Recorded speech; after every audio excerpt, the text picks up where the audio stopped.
that the Dalles could be different. When the first Indian people were living on the Columbia Plateau, there weren't very many people. What the salmon runs did was to permit very large groups to come together, and under conditions where people would be able, therefore, to conduct other spiritual and social aspects of their lives.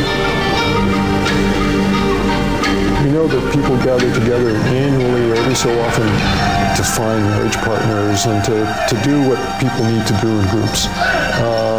Sing and, conduct religious ceremonies and just sit around and talk about what they've seen for the last several years. And I think what may have happened at the Dalles is that that was a place where people came because the fish were there. In other words, they weren't necessarily fishing for salmon for storage, because we don't have any evidence for storage that early.